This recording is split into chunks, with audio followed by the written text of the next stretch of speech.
Stream working. Okay.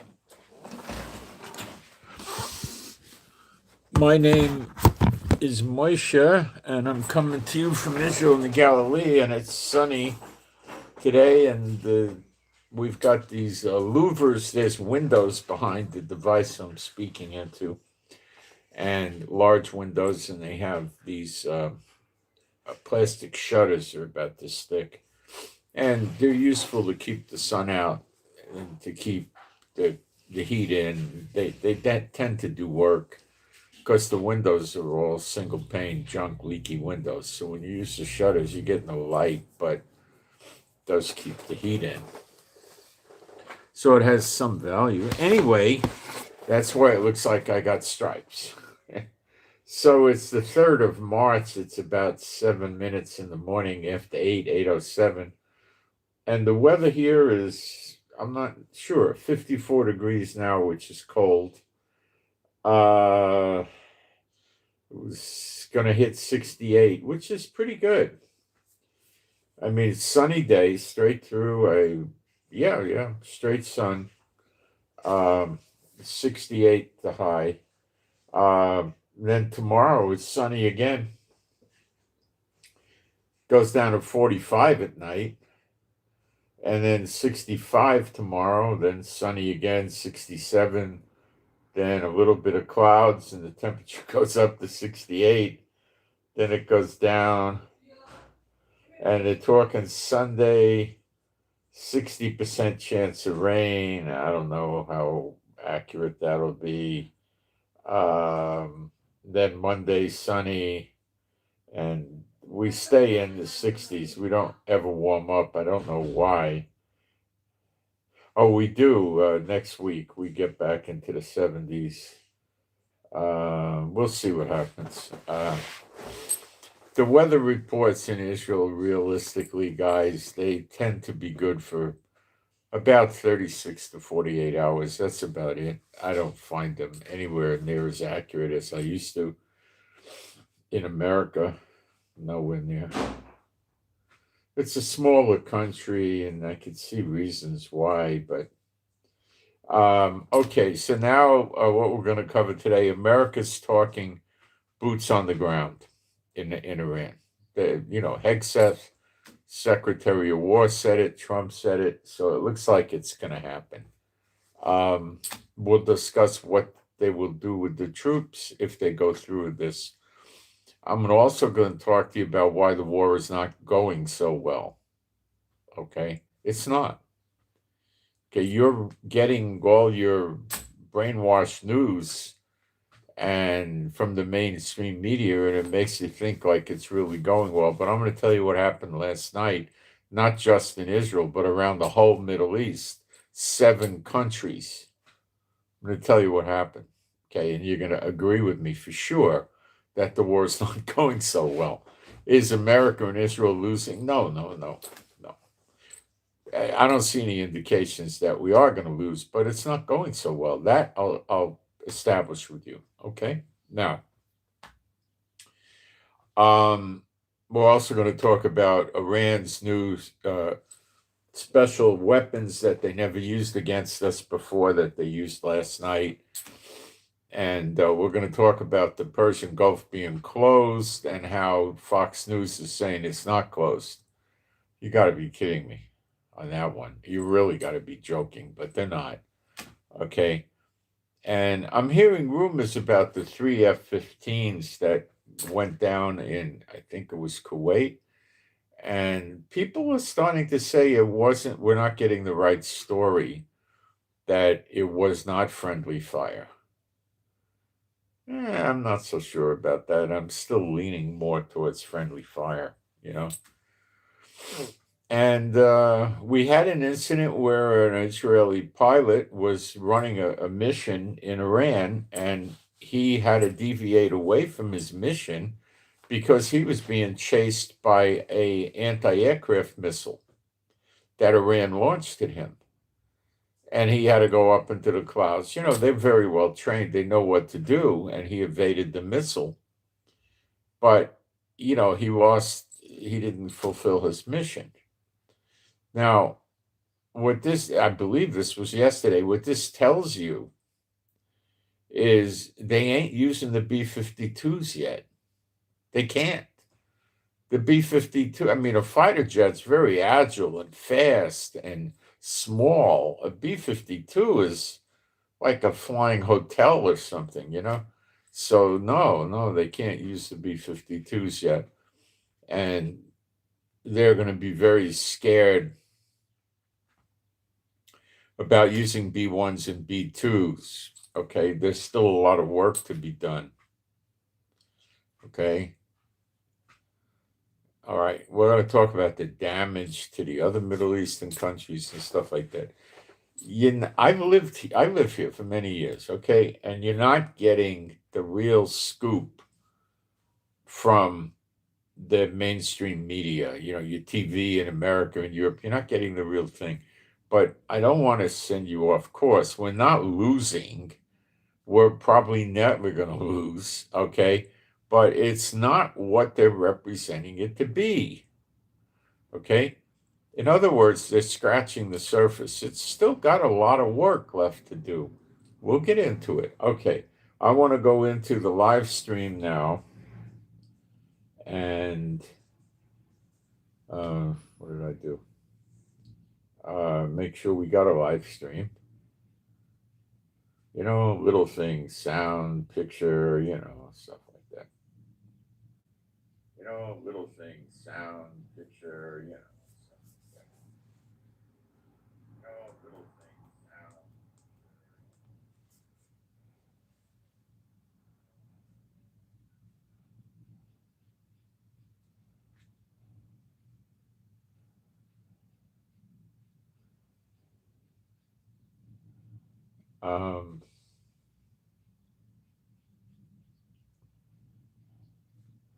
Thank you all for greeting me. I appreciate that.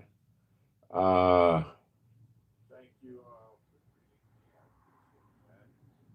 me.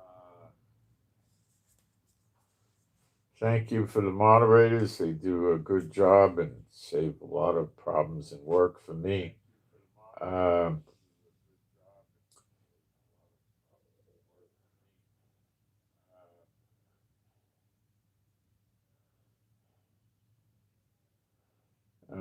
Okay. All right, I'm going to flip up a very fast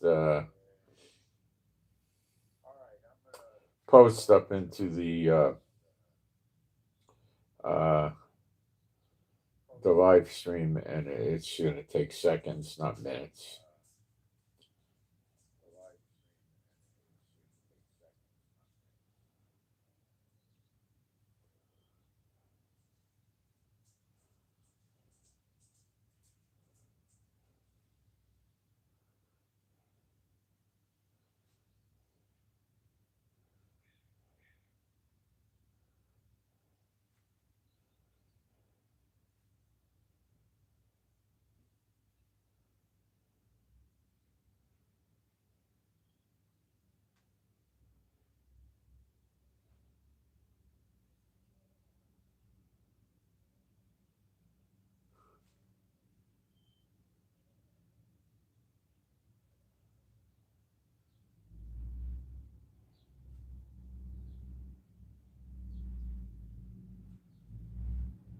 Okay, that worked, and I'll pin this up. Got that.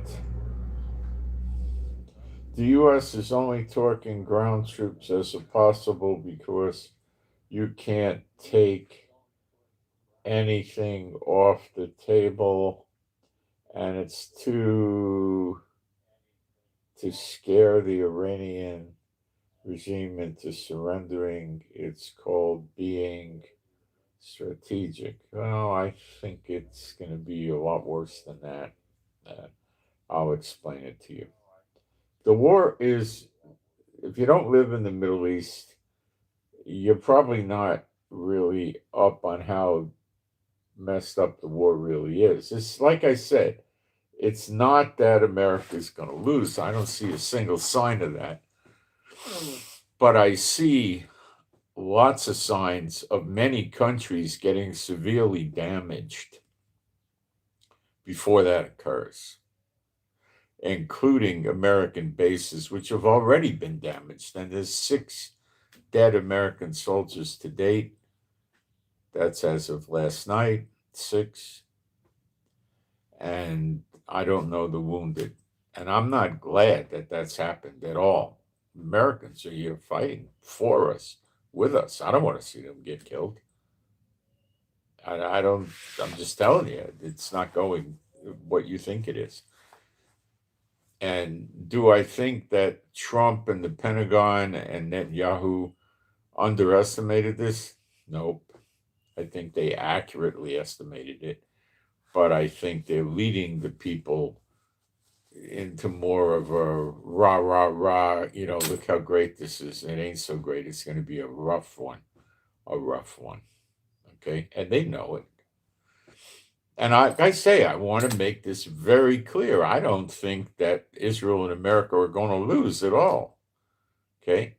But I'm telling you, it's rough. And I'm also going to tell you why they're going to bring the ground troops in. But being a Bible-believing site, I'm going to do some praise now, and then we'll get going. And you can join in. There is no God like Jehovah. There is no God like Jehovah. There is no God like Jehovah. There is no God like Jehovah. There is no God like Jehovah. There is no God like Jehovah. There is no God like Jehovah.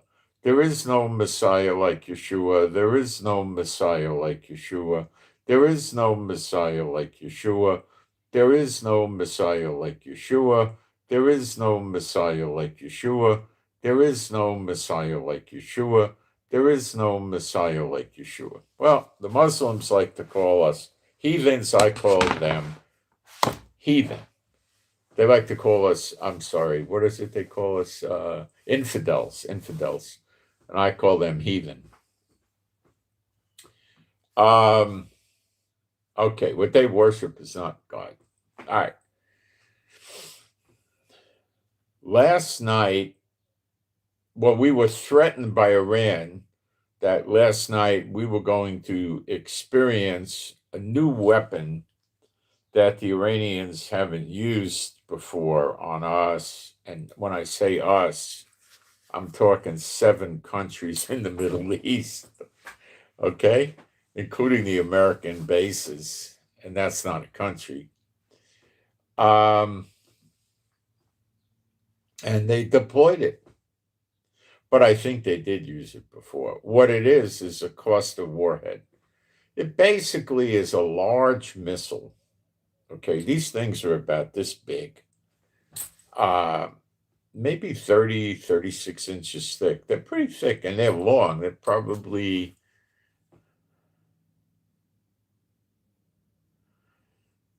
20, 25 feet.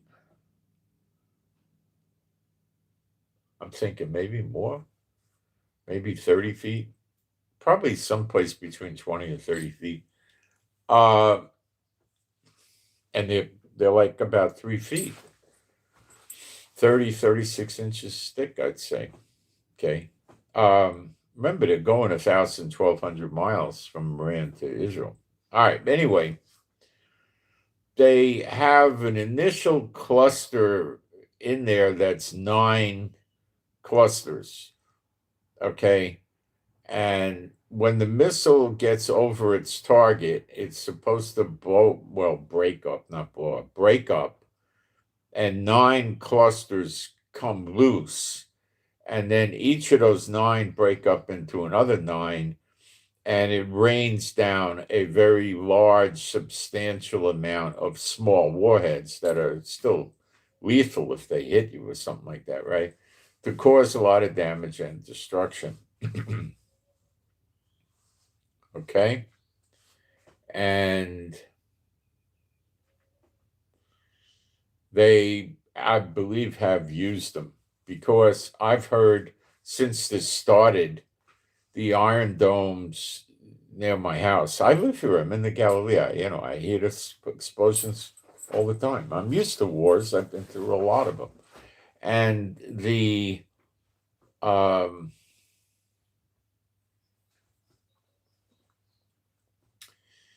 The normal explosion, the Iron Dome's a proximity weapon. It has a nice explosive in it, and they shoot a pair of missiles at the incoming bogey. And when the missiles get near the bogey, they blow up. And the way they blow up is they send shrapnel in all directions.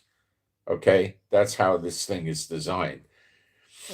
And the shrapnel is moving at a pretty high rate of speed. And when it hits the missile, it breaks the missile up, and the missile falls. It loses its everything. It's not on course. Electronics go out. The engine goes out. It could sometimes blow up in the air. It usually blows up, and then pieces fall down. The reason they keep sending us to the bomb shelters is because the majority of the injuries in Israel from these missile attacks is, well, the most major cause of it is people falling, running to the shelter. Okay? It's always smart to walk briskly to the shelter.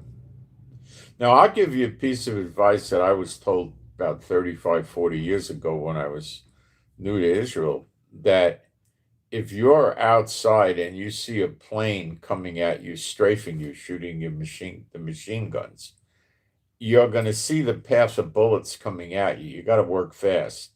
And if you see that path of bullets is going to miss you, just stand still. The pilot does not have enough time to change course and get you. That won't work for him. Okay? He's going too fast. If it looks like the bullet path is going to hit you, you have to throw yourself one side or another. Don't worry what happens when you land. It's a lot better than getting hit with a big, heavy machine gun bullet. And that's it. You throw yourself, and then he should miss you. Now, we don't have planes strafing us because our enemies don't have aircraft that could ever survive our defense systems. So, but you may have need for this information in the future. Hint, hint, hint. Read Jeremiah 30:11, 30 verse 11 in Jeremiah. Okay, so they did when the Iron Dome hits the cluster missile. Well, it's really a warhead. What it sounds like is, you know how you make Orville Redenbacher popcorn or something like that, and you put it in, and when it gets going, it goes like that. Pop, pop, pop, pop, pop, pop. Okay, that's what it sounds like, but it doesn't last very long. You hear multiple mini explosions in the air. It's up in the sky, you hear it. And that's the Iron Dome doing its damage to these cluster warheads. So they've been using them before, perhaps not on the other countries, but on Israel. So we were doing very well with the takedowns. There was in Bet Shemesh a fall, and some people got hurt again, unfortunately, and some got killed, I believe. It's very sad in my mind that I don't like hearing that at all, but it happened. Okay? And it seems that once a day they get a missile in. So if I'm going to guess, the bleed through rate on their missiles is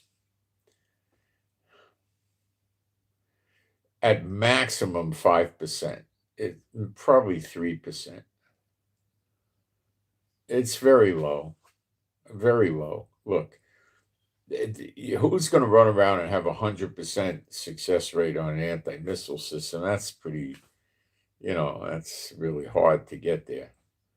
I mean, it might be 98%, so it's very, very high. Yes, there's room for improvement, but it's still very difficult to have a system where you're not going to have something get through if you're getting massive attacks. Throwing drones at us, they cut that out. It doesn't get them anywhere. They don't. The drones barely ever make it to Israel. They get shot down in other places. And if they do get to Israel, they get knocked out. All right. So that was their big, massive attack. Okay. But I want you to understand that last night, they simultaneously attacked Israel, Kuwait, Bahrain, Qatar, UAE, Saudi Arabia, and I believe Jordan. 7 nations got attacked simultaneously by Iran last night. So, whoa, throw the anchors out and let's stop and take a grip and stop with the Fox News, CBS, NBC, ABC, AP, and all that. Whoa, whoa, whoa. They're very functional over there in Iran. Now, we're being told that 63% of their missile launches have been taken out. Are we being lied to? I do not think so. I believe they're talking about the mobile missile launches, which Iran was relying on in the early days of the war. But from what went on last night, I would have to assume that this was the work of their missile cities. I'll explain.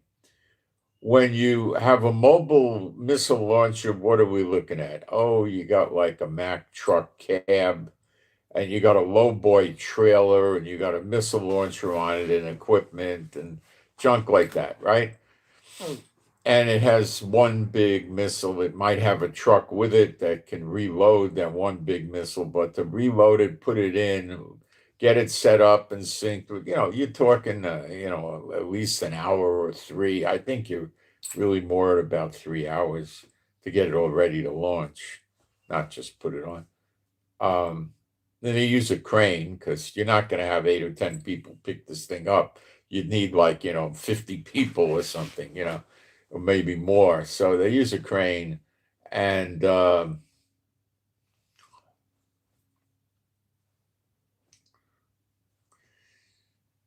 the idea is every time they launch, the Americans and the Israelis know where that stinking missile launcher is. And then we go after it. If we got planes in the air, they'll throw the afterburners on and jolt for it, get within range to hit it with a rocket or drop ordnance on it, but they'll get rid of it, blow it up. Okay? Very, very important to blow these mobile missile launchers up. So they get one free shot, so to speak, then we blow it up. But they don't exactly get even a free shot because we're canvassing the ground for these missile launchers with drones that can fire on the missile launcher, or the drone operator could call an airstrike on the thing. So they have to keep these things concealed, hidden. They're not going to go get on the highway with them driving around with a missile. We'll see it and destroy it, So we got them down heavily on their mobile missile launchers. And it's going to continue to knock them down. This is how it works, okay? It's a lousy thing. Well, I've been through it with Hezbollah. I've been through it with Gaza.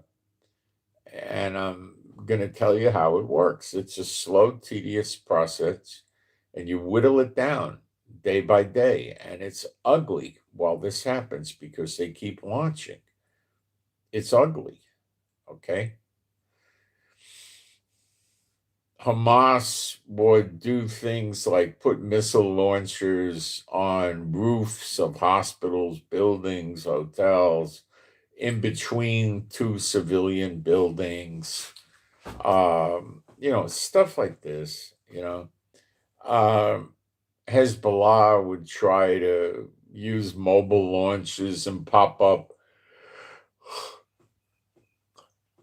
You see, if Hezbollah or Hamas set up an array of, 18 missile launches outside on a base or something like that, our planes will just fly over there and blow it up lickety split. Okay. So they can't do that. Okay. So they have to conceal them. Now, let's focus on Iran. So what they've done is built missile cities, which typically Iran is a very mountainous region and it's very large.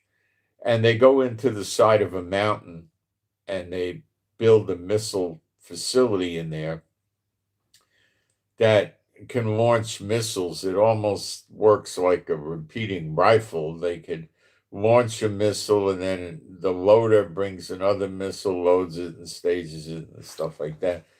So they could keep launching. Okay. It doesn't mean they're going to launch every minute. It's slower than that, but they can keep launching. Now, let's get real. When it's inside of a mountain, if it's here, you got this mountain on top of it. And how the heck do you blow it up when you might have, 200, 300 feet of mountain to go through, or 1,000 feet of mountain to go through? Are you seeing why ground troops may be needed? Did I just get through? You got a mountain that's, let's say, conservative, 2,500, 3,500 feet, and you go in maybe 100 feet off the ground, and you got hundreds of foot of mountain with rocks and dirt and who knows what else in there. The mountain could have trees on it, and you're inside this mountain. How are you going to get, even with a 2,000 or a 5,000 pound bomb, through a few hundred feet of mountain, or even 1,200 feet of mountain? You're not. What about a bunker buster bomb? Probably not either.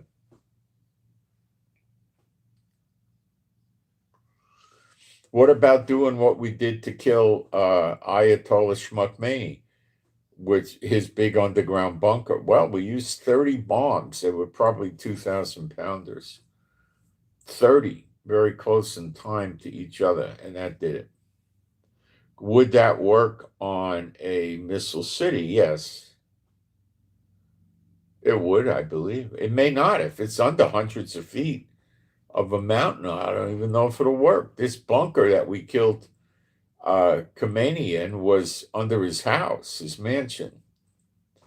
So I don't know how far down it was. I don't believe it was 800 or 900 feet. It might have been, 60, 150, I don't know, something like that. 200, I don't know. Nobody told us. 300, but I don't think it was 1,000 or anything like that. All right. So what could you do with boots on the ground? Well, you could approach those missile launch sites, and what could you do? Well, a lot of things. You're talking not sending, 250 infantry to a missile city. You're talking about a handful of special forces, maybe 6 or 8 or 10, I don't know, not many. And they're going to go over there and they could observe and watch when they open up the missile city where the opening is. And after a missile is fired and they know where the opening is, they could throw ordnance in there. Or when they see it open, they could hit it, they could paint it with a laser precisely, and an aircraft would fly in and pick up the painting of the laser and precisely just drop a 1,000 or 2,000 pound bomb, and it would go into the opening. And that would probably cause dozens and dozens of secondary explosions in Goodnight Missile City. That would be a very big, important reason why they bring these things in. That's one way to get there that's not that expensive. Another way to do it is special forces come there and they've got some sort of heavy ordnance. They might have backpacks full of explosives. So they might have 80 pounds in a satchel, and they got 3 or 4 of those satchels, and they put it right on the opening where the missile opens up and fires, whether they fire the missile out of, you're going to definitely damage the daylights out of that thing. The opening is not going to be 8 feet of concrete, with some massive motor rolling it back. I doubt that. If it is, then it's an even more difficult problem. Then they got to wait till they open the opening to let the missile come up, wait for the missile to fire so they don't get burned up by the exhaust, and then start throwing ordnance in the hole. Basically like throwing hand grenades inside a concrete bunker with a little opening for the machine gun or something, basically like that, and just blowing them up. But you're not going to throw hand grenades. You're going to throw, 40, 80-pound satchels of explosives. He's moving moderate speed, not super fast, but he's moving. It's one of ours. It could be an American jet. Probably Israeli. Sounds F-35-ish to me.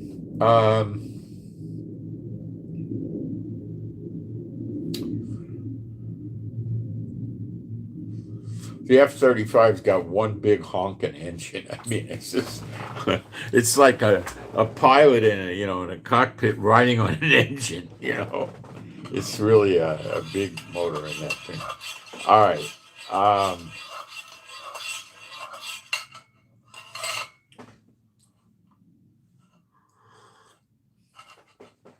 Why else would they want boots on the ground? So they got to get rid of these missile cities. One way to do it, guys, is to go with bunker buses and B-52s. These bombs cost a fortune. They're very effective. But if you're, 500, 600, 900, 1,800 feet embedded inside a mountain, they're not going to work. You're going to have to sit there and keep pounding it. But they can't shoot a missile through hundreds of feet of mountain. They got to have a way to get the thing open.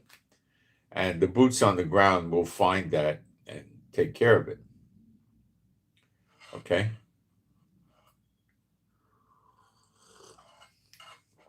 If they get close enough to it, they could take a shoulder-fired missile or 2 or 3 and hit that spot where the doors are. There may be multiple doors that open. And then they won't be concealed, and then tell the jets there they are, or paint them with laser. And the jets will come in and they can shoot rockets at them. And, it may take multiple 2 3/4 inch rockets to blow it up, but, Now, it depends if they got 8, 10, 15 feet of concrete, hardened concrete on some massive engine, electric motor that's moving the door. I mean, then we're in for it.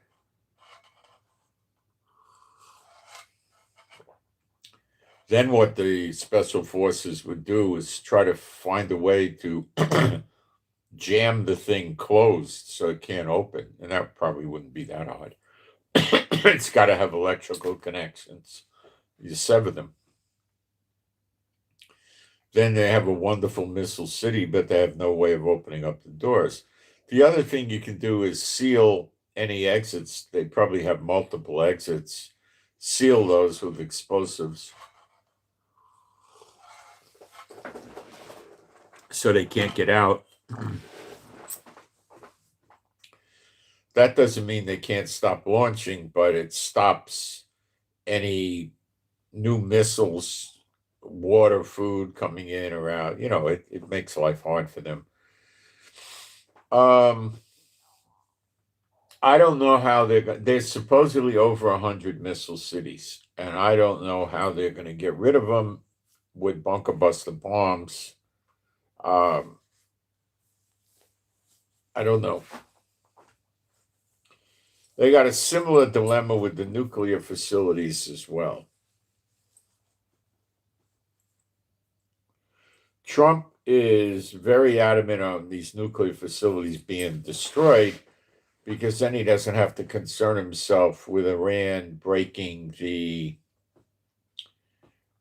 treaty and starting to make nuclear material again. When there's no facility, well, that means it takes a couple of years to build a facility again. All right. Now, I'm not talking about a ground force that is going to be 750,000 soldiers or anything like that, where they're going to try to take it over and occupy. No, this is an air war. No. I think you're going to be looking at, maybe 10 to 30,000 soldiers being used on the ground. Another reason they'll need soldiers, the plan here, and I think it's a decent plan. It's contrary to Bible prophecy, so I don't think it's going to work, but the people making the plan don't believe in the Bible. Their plan is to have what we're calling protesters, the people of Iran that aren't fanatical, suicide, deranged Muslims, want to take their country back from the lunatics. Okay. Now, Trump went and killed the existing generation of lunatics to a very good extent with Israel. We both did, and the new lunatics are just as bad, possibly worse than the first set of lunatics. So making a peace deal with them is very unlikely. They didn't even want to talk to Trump. When Trump said that they went to him, that's what Trump does. He lies about stuff like that. No, Trump went to them and they said they're not talking to him. They're mad. They're not interested. Okay, they don't care. See, what you need to understand is they don't care if 30 or 45 million people in Iran get killed. Okay, that's the thing a lot of people don't understand. They don't understand how evil they are. Okay, and they really don't get the idea that Iran doesn't care how many civilians get killed. In the tens of millions, they don't care. They're worried about the military and the security forces and the government getting killed. But that's it.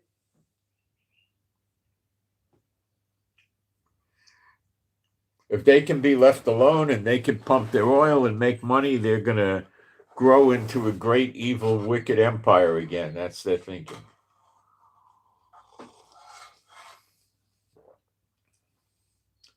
So we blew up a parliament building. We blew up airports. Israel says as of yesterday, we killed 2,000 IRGC and police and stuff like that over there. Okay, that's a start. And that number is going to grow significantly. We blew up ports. We blew up missile launches. We blew up a lot of military stuff. Absolutely. Absolutely. And we killed a lot of them.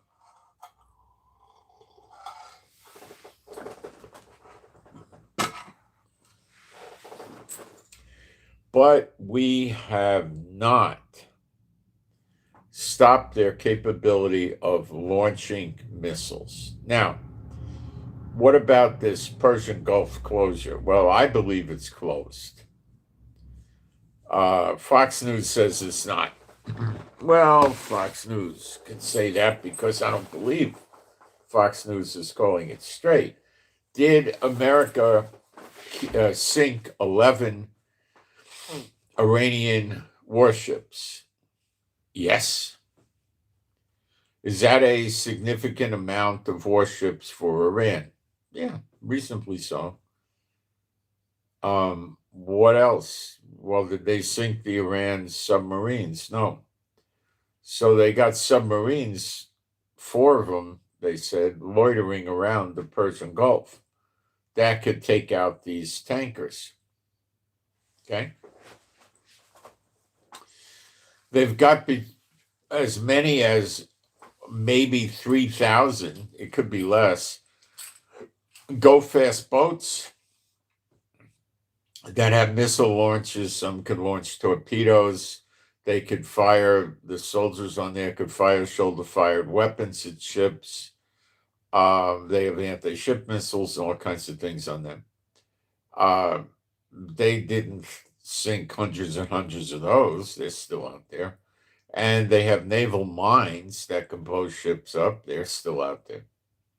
And they have missile launchers on the shore of Iran that could launch missiles at the various ships. Have those missile launchers been taken out? Well, some of them anyway, I believe. I don't know if they got all of them, but they definitely went after them. So I would be very slow to say the Persian Gulf is open. The ships aren't going through there, and they still have 150 ships trapped inside the Persian Gulf that are not able to get out. So this is basically a lie, or it's maybe I'm wrong, but I don't think so. So I looked into that this morning. I don't think I'm wrong because the 150 ships would be flowing out of there if the Persian Gulf was open, and that's not the case as far as I know. So I don't want to go call him a liar, but as far as I know, no, it's closed. No ships are going through there. No insurance company is insuring their ships going through there. And they managed to keep the oil prices from spiking up. This morning they were, for the Brent, 79 and 72 for the WTI. That's the American, and the Brent would be like European. And that's not very high at all. So they're keeping it suppressed, but there's a limit to that. It doesn't continue forever and ever. It's got a limitation, okay?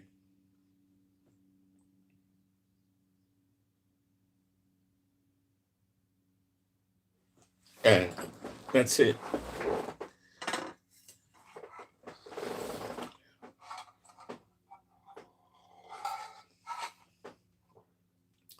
When you hit the limit, then they have oil reserves. So they're selling oil. When the price goes to 83, they'll put oil up at 80. So it brings the price down. But they're going to run out of oil reserves to put up.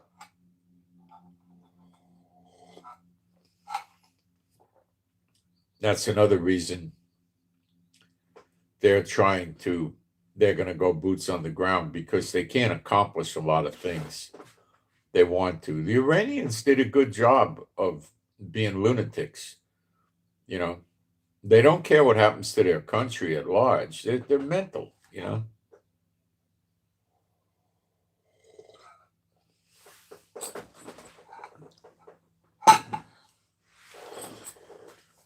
We're probably looking at another 27 days or something of attacks at the rate we're going. The Americans said they have an attack list of 20,000 targets. Yep. So let's assume Israel and America could hit 1,000 a day. You get 20 days. If they could hit 5 a day, if they get 500 a day, you're looking at 40 days, stuff like that. So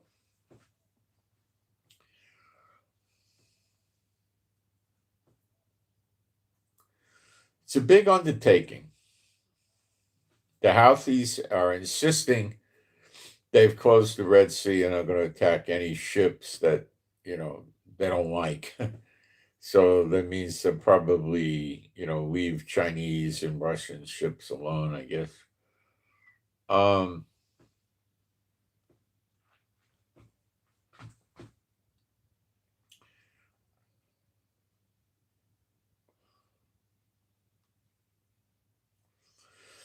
If they send ground forces in, the ground forces are going to have tremendous air support. Now, this thing that happened to that Israeli jet, where a missile from Iran was fired at it and stuff. Okay, that stuff's going to be gone pretty quickly, unless they're able to launch anti-aircraft missiles from their missile city somehow, but they need radar to get a lock on that. And you can't have underground in the side of a mountain radar. So, like I say, it'll stop.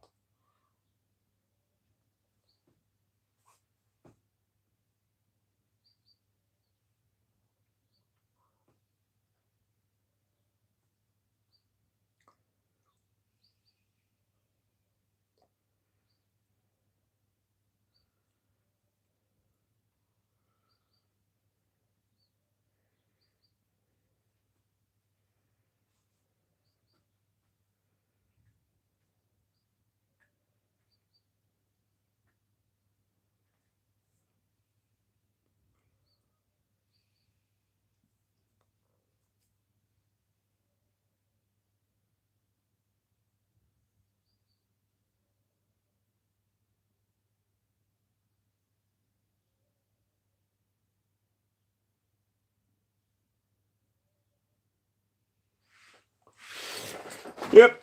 Okay.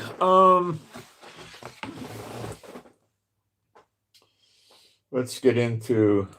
Let me take a look at the live stream, see if I'm getting questions or prayer requests or anything like that, which you can put questions up, and I do take prayer requests.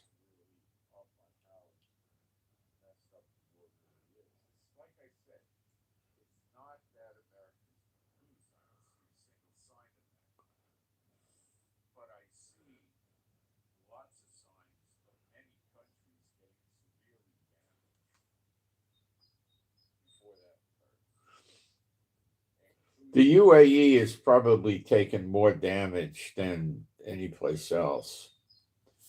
Okay.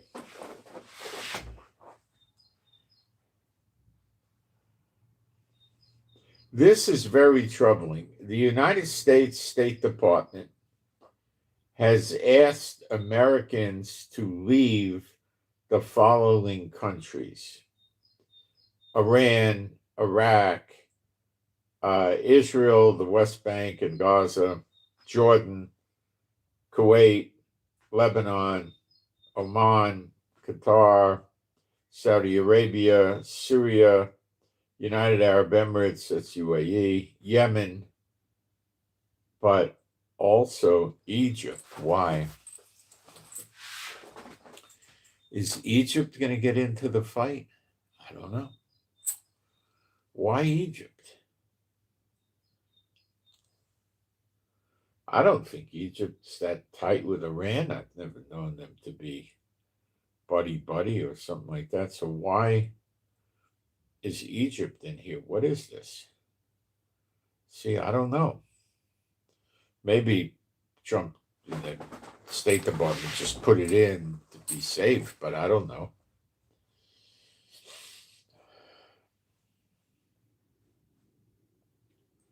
The other thing the ground troops in Iran will do is draw out the regular infantry of Iran, the regular military, not the security forces like IRGC, that are dug in mountainous, in caves, mountainous regions, caves in Iran, hiding, and they have artillery pieces, tanks, missile pod launchers, and stuff like that.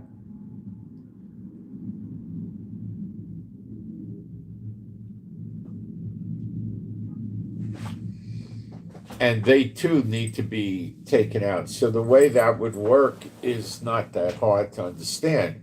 The ground troops would be looking for them. They would try to engage the ground troops with shoulder-fired missiles, artillery, something like that, tank fire, and then the soldiers would call in airstrikes and take out everything, the tanks and all of that. Yeah.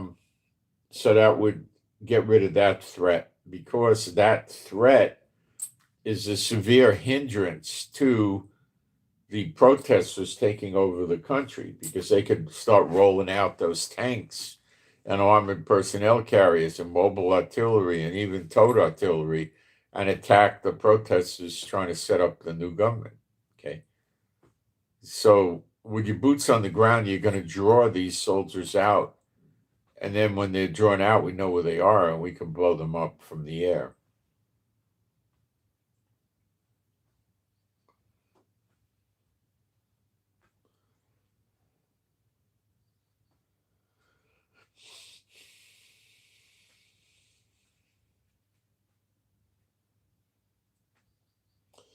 The other thing is America is going to want to set up an airport there, not today, but pretty soon, so they could fly people in and out.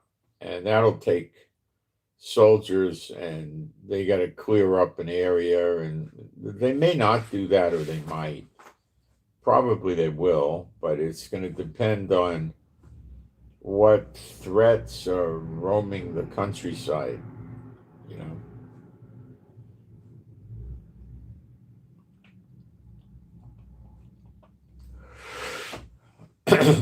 In addition to the airports, the Shah's son is going to come over there and be the interim leader or some sort of leader.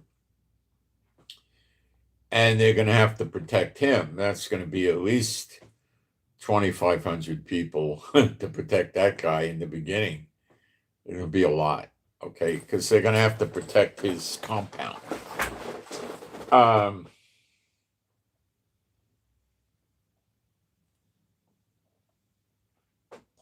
So those are some of the reasons why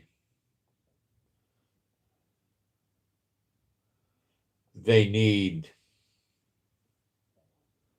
to put boots on the ground. But like I say, I don't know, you might get up to 20 or 30,000 or something like that. That's probably about where it'll stop.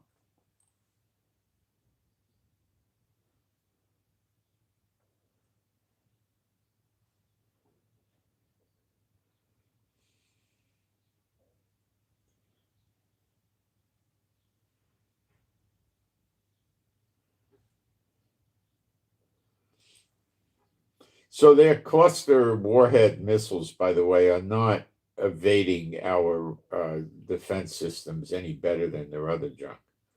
So if you blow it up, it doesn't matter if it's a cluster or whatever the heck it is. Okay.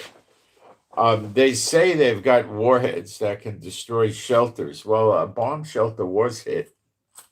I think was it Beersheba, or it might have been, and caused damage to people inside. So they may have put together a 300 or 500 pound warhead or something like that that can do that.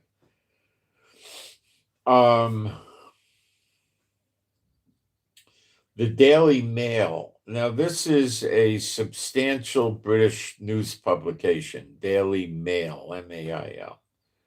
Iranian sleeper cells activated inside America. Homeland Security Homeland Security bosses reveal the go signal was sent from Tehran, and top U.S. targets are now most at risk.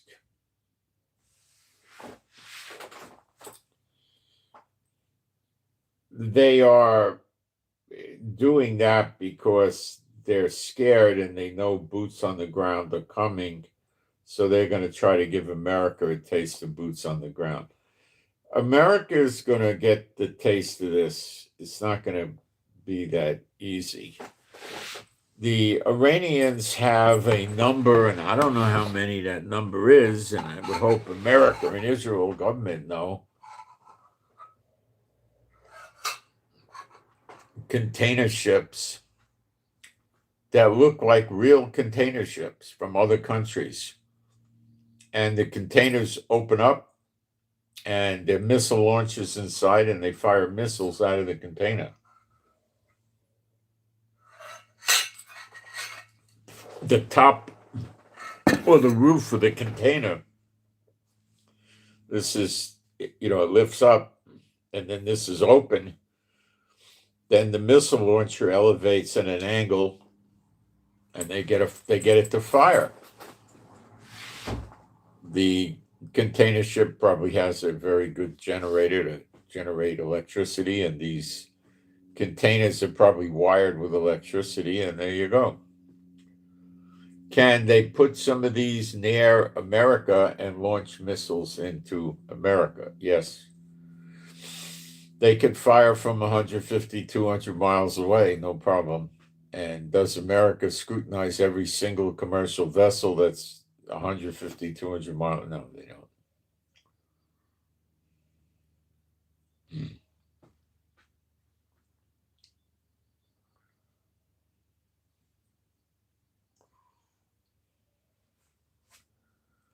When the ship is boarded, the ship will look bad. When the ship is just on paper and they see it on radar, it's probably going to look good. You know, so that could happen. You need to be understanding that. That could be your attack on DC in Revelation 18. Could be, doesn't have to be, might be. It might be the Lord does it, but it could also be this. Now, speaking of sleeper agents, a retired Air Force general who led the U.S. military research lab that developed direct energy technology went missing in New Mexico.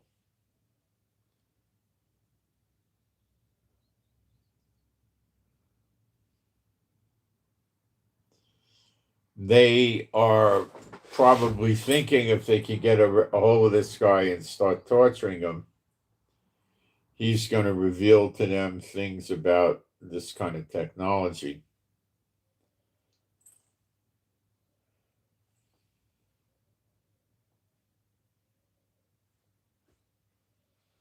But you got to remember that yesterday during the night, Iran attacked 7 countries in the Middle East simultaneously.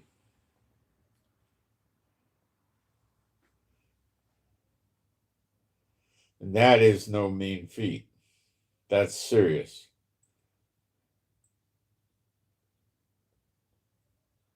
And you need to understand that that is serious and don't take that lightly. And don't think that Iran is really downtrodden and beaten up right now. They're not. They're busted up, but they've dug in so they could take a lot of beating. And they're taking it.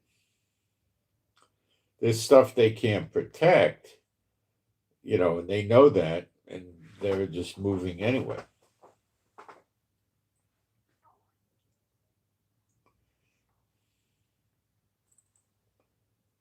What it was like last night is I woke up a few times from the sirens in my area, and then I heard the explosions, and I just basically went back to sleep.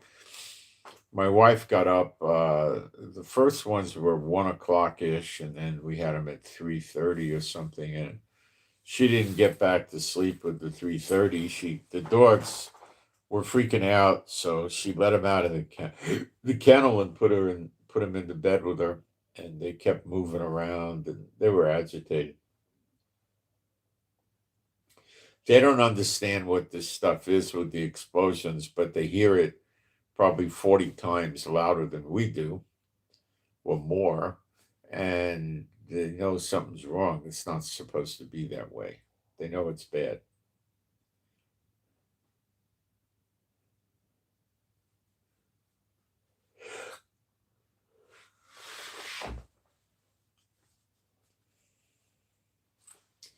Trump is saying that he knows they have to destroy the missile capability of Iran. Now, after what they did last night, you better believe that that's a priority now because all these wealthy Arab states, I'm sure this last night were calling Trump up on the phone and crying bloody murder to them.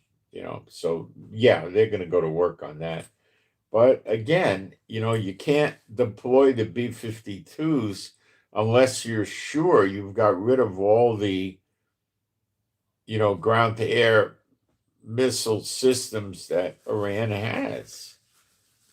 or your B-52s will just crash. They'll crash and burn. They'll get blown up.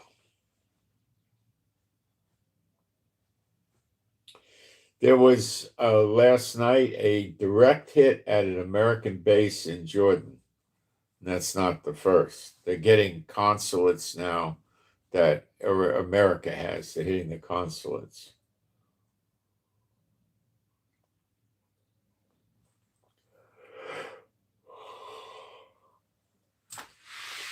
Israel has estimated, and Israel is pretty careful when they come up with this stuff.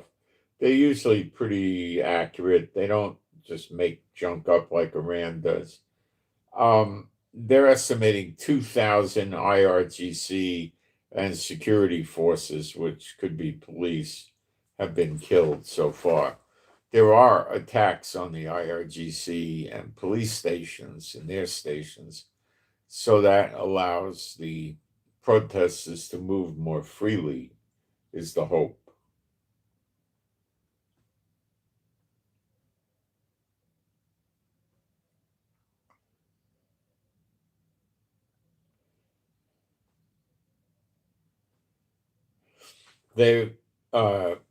We're being told this: a significant reduction in the rate of launches from Iran is expected in the coming days. Yes. Oh, yeah.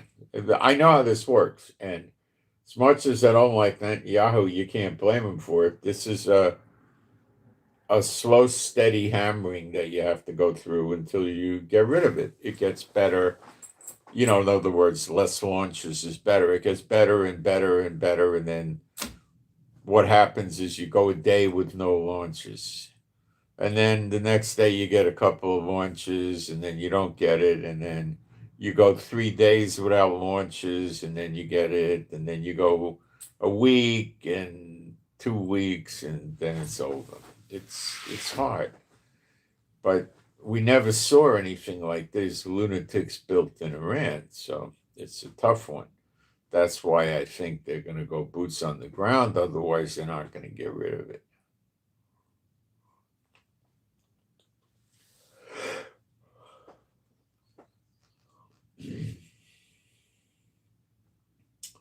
Chevron declared a force majeure situation as Israel's shut the Leviathan liquid natural gas field in the Mediterranean because Iran is threatening to hit it. It's defended by Iron Dome. They don't want people on it in case they do hit it. A little while ago, gold was at $5,363. So it's closing in on its $5,500 highs.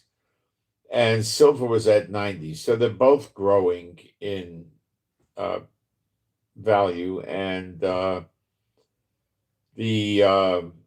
WTI was 72 a barrel, and Brent was 79. I can certainly check. That was a few hours ago. I certainly can check now and see if we've had changes in that. That's not hard for me to do. Let's take a look. The other thing I want to do is check the currency of America. I'm not seeing any change. People were saying the value of the dollar is dropping, but I'm sorry, I'm not seeing that.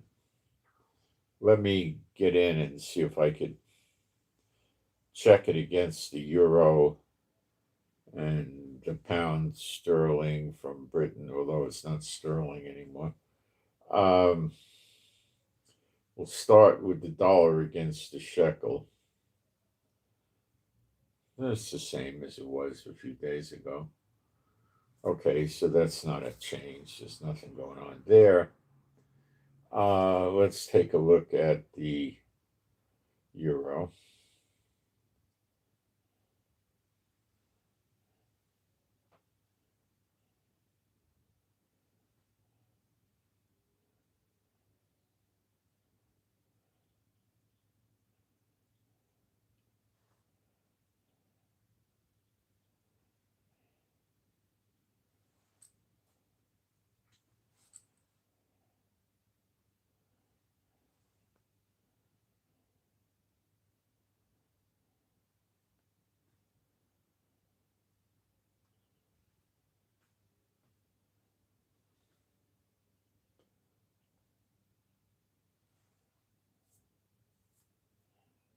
No, the euro's not. It actually is, the dollar's getting stronger against the euro.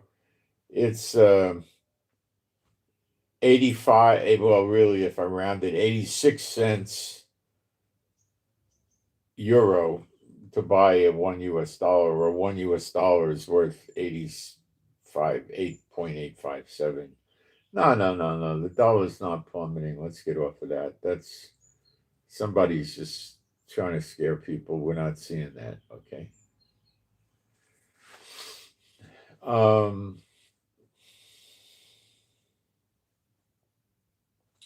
Silver dropped down to 85.81,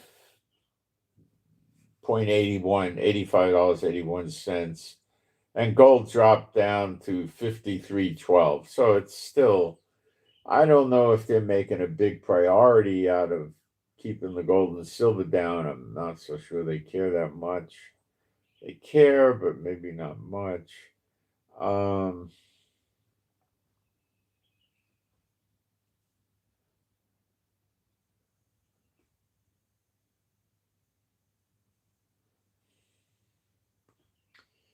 what am I seeing in the OPEC pricing? Nothing serious. 72 on the WTI and 79 on the Brent. I'm not seeing the surges. No, no. It's just not there. It'll get there, I think, but not yet. If it's only a 20-day war, they can possibly keep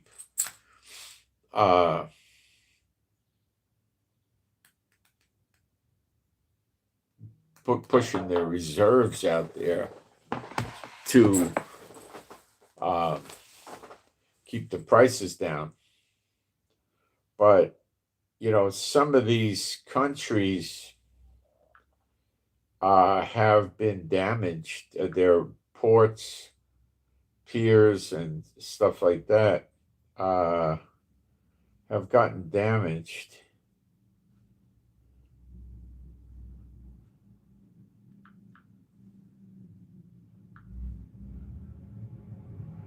And they're not going to be able to push out stuff like that. Now, what time is it? I was supposed to get somebody coming here from the, they didn't come. It was supposed to be some, anyway, they didn't come, but let me keep going here.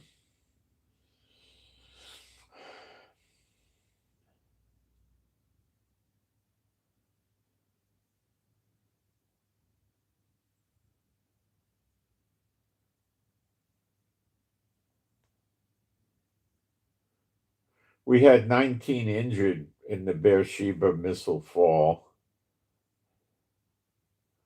The U.S. Embassy in Riyadh was hit by Iran missiles or drones. Reports of missiles and drone attacks on UAE, Qatar, Kuwait. I mean, it's just constant. Israel is prepared to fight until Passover, which is about a month. And I believe they calculate there'd be no need after that. And they're probably right. We'll see. The TV and radio broadcasting channel in Iran has been destroyed. So that's their mouthpiece to the people. Shipping traffic has dropped by 70%. And that's, I guess, pertaining to the Red Sea, the Persian Gulf. The Iranians are saying they'll not allow a single drop of oil to leave the region.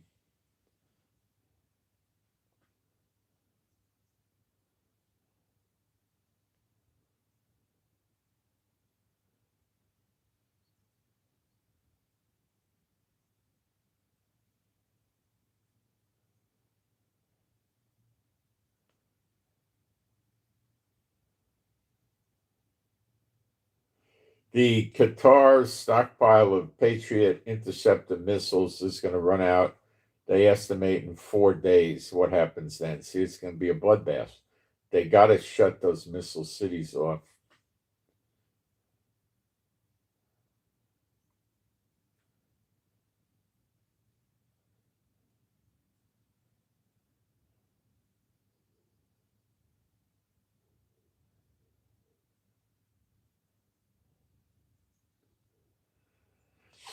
All right.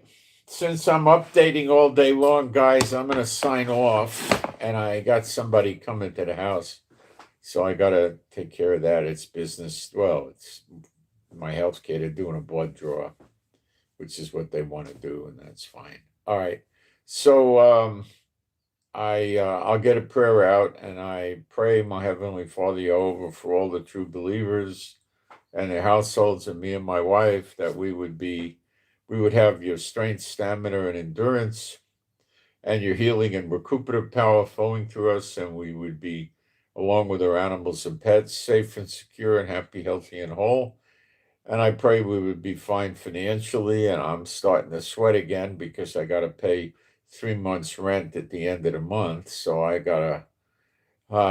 starting to get worried about that again. And I pray that none of the true believers would be injured by Iran or lose houses or animals and pets or anything like that. And I pray for the peace of Jerusalem. And I pray we all learn the scriptures better and I could do better videos and live streams. B'Shem Yeshua HaMashiach, and you can agree with this. And spiritual warfare. B'Shem Yeshua HaMashiach, my Heavenly Father Jehovah, I loose from all the true believers and their households any witchcraft, sorcery, curses, hexes, vexes, spells, enchantments targeting them, anything they own, possess, control, set their hand to. It's all cast null and void for all time, no value, no effect forever, shall never return. B'Shem Yeshua HaMashiach. And I send my shalom to all those who love Yeshua HaMashiach. I will probably do live streams today. You probably will not get a notice from YouTube that I'm doing them. So if you want to see if I've done extra live streams during the day, the way to do it is to go to my channel and check, or go to Telegram, because I post them on Telegram, and look for them on Telegram. I also put them on Twitter. Very few people use Twitter, but I do have for some, so I cater to them too. And I send so don't wait for the notice. They'll only send notice on the first video, okay? So I send my shalom to all those who love Yeshua HaMashiach, and I'm out. Thanks, guys.